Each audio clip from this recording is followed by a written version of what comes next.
It is week 3 of What Should I Do Wednesday, and I'm so excited. As always, What Should I Do Wednesday, for all of you new, wonderful, lovely, precious members of the Ghost Adventures Fans and Paranormal Group, is my weekly video where I answer all of your general paranormal Q&A questions. You ask, I answer. Okay, that's how it works. Now, don't get confused with GAQA Tuesday, because yes, I do 2 different Q&A videos each week, and one is all Ghost Adventures all the live long day, and the other one is I'm seeing stuff and I don't know what to do, help me day. And that's kind of what today is. I answer all of your questions about anything general paranormal related. And as always, I like to get right into it because you hear me ramble and ramble and ramble and ramble on Mondays when I do my GA Recap Monday, and you hear me ramble and ramble and ramble and ramble on Tuesdays when I do GAQA Tuesday. So we're just going to get to answering your questions so you can hear me ramble and ramble and ramble on What Should I Do Wednesday. And then as I've been teasing you all week, there is something really special coming on Friday, but we will get more into that at the end of this video. So let's get right into it. My first question this week is from Terry Woodruff, and I am so excited because I'm going to give him extra like GA jazz hands because he's always commenting about how I move my hands all the time and I talk with them and I'm fully aware of it. And he told me the other day that I needed to get a ponytail holder and like handcuffs. Well, I half listened and I got a ponytail holder because my hair was a hot mess express today. So I threw it up in a ponytail, but I'm not getting handcuffs because I like my jazz hands and I'm going to keep using them. Okay, thanks. So his first question is, my body drained my phone battery. Why would it do that?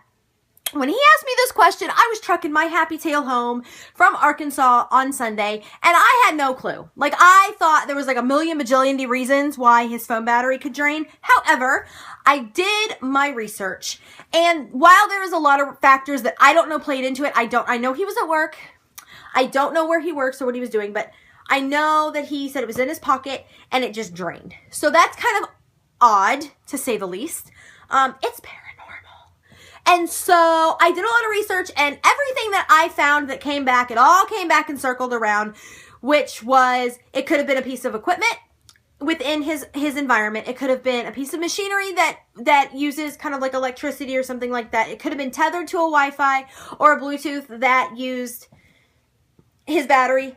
If none of those were a factor, then, and he can tell us the answer to that in the bottom of this video, then it is paranormal. There is documented evidence of spirits draining cell phone batteries in someone's pocket when they are trying to reach out to that person, and they use that energy to try to manifest so that they can make contact with them. So you can answer us, Terry, as to exactly what your environment was, and if none of the factors of equipment, Bluetooth, Wi-Fi, or anything else, music playing, anything like that, was a common theme within the video, then chances are that there was a spirit or someone trying to make contact with you, and they used your phone battery to drain the life out of it so that they could try to make contact with you.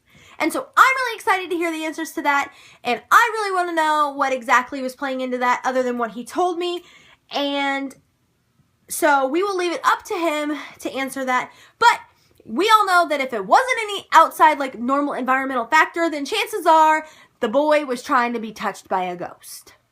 Which, as we all know, we kind of dig around here. Like, we're kind of into that. That's kind of how we roll. So we're kind of hoping it's that, because that would be really awesome.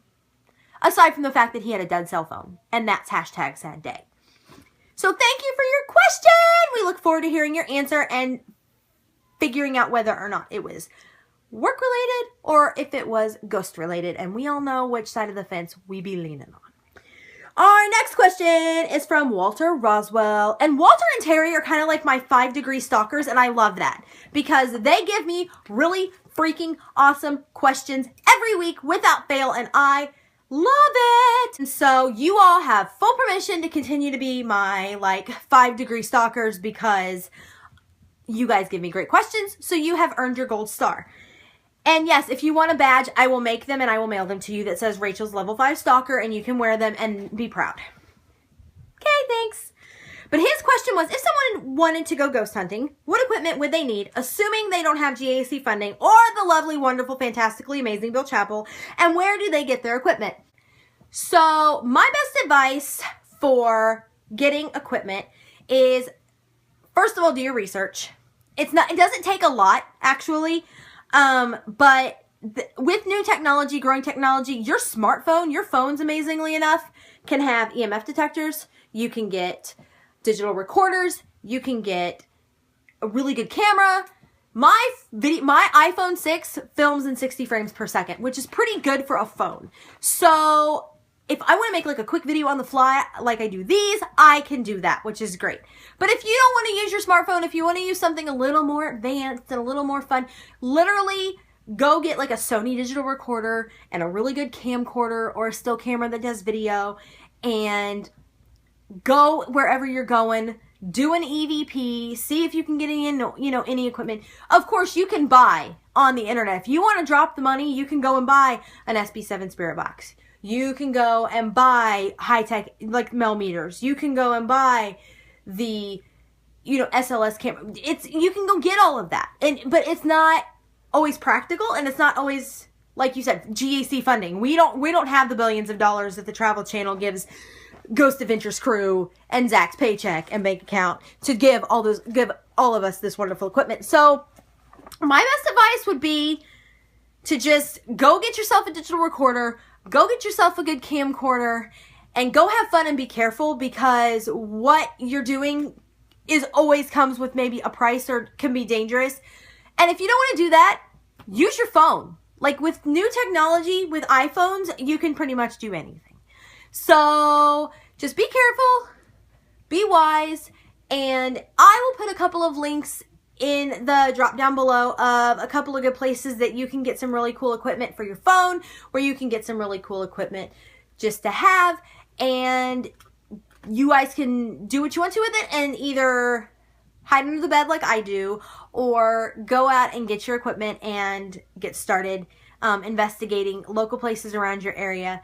And like when I go to the Missouri State Pen in August, I am just going to be taking a camera and a digital recorder and my phone. That's pretty much all I'm taking with me, because I'm an amateur in every sense of the word. So while I have a lot of experience like with my friends' basements and stuff, like actually investigating a location, I've never done. So I'm really excited to do that and have that experience. And so I'm just going to be pretty simple about it my first time. Now, if I get some really awesome evidence and I want more, then I will take it each day as it comes. But as far as my advice goes, get yourself a digital recorder, get yourself a nice camera, go out, go have fun, but be careful. So thank you for your question. I loved it. And this question was actually not submitted to me for What Should I Do Wednesday. However, it was put on the Ghost Adventures Fans and Paranormal Group website, and I want to give my 2 cents about it really quick. Holly Ann Murray posted about when she was little, her parents would tell her that if you watched like The Exorcist and you watched paranormal shows, then you are opening a door and letting spirits into your house. Now, everybody has their opinion on this topic. I have mine as well. And personally, I don't feel that by watching Ghost Adventures or watching The Exorcist or watching anything like that, that you can open a door and let them in. They have to be pretty darn intelligent to know that, oh, if I am on a movie, if I'm on a show, like a reality TV show, so you're in a real location, it's not scripted, it's not a movie, you're in a real location like Ghost Adventures, and there's a spirit there. Well, I believe that spirits can travel and communicate and do those things. I think that one, they have to be attracted to you for some reason. You have to call them out. You have to know that they have to know that you are looking for them. And then you have to attract them enough to want to come with you. Now, that's not saying that you don't go to that location and bring those people home, because that we all know that crap happens all the time. But as far as like just watching Ghost Adventures on a Saturday night, I don't think that the spirits of Bobby Mackey's or the Sally House or the Bell Witch Cave or Penhurst or the list could go on and on and on, are going to come through your TV and then magically be attracted to you, because they have no clue about you. They have nothing. Unless you're a medium, unless you're a sensitive, and even then, they have to have some pretty darn good reason, like be attracted to you. You have to be in a place that they are in at the same time to be with you. I think personally, if you watch Ghost Adventures and then 3 days later something happens in your house, I don't think it was from Ghost Adventures. I think something was already there. And now it's like, oh, well, she watches that kind of stuff and she's kind of into it, so that means she's gonna maybe kind of open. And it's more along the lines, I think you can unknowingly open yourself up to something that may already be in your home and be dormant and lying in wait. And by watching that kind of stuff, you are opening yourself up unknowingly. You're just watching, you're like, oh yeah, I believe that crap happens. I know that happens. I've seen that, you know. I think that they have the ability to know when you believe in them. And so, but chances are if something happens, it's already been in your house and you are just now kind of awakening whatever is already there. And so no, I don't personally think that someone can go all like The Ring on your ass and like come through the TV and attack you, or like pull a Carol Ann and put their hands on the TV. They're back. I don't think that necessarily happens. I don't necessarily believe that. To each their own. I know some do. I think that chances are your parents are telling you that to scare you. I know especially dads like to do that to little girls.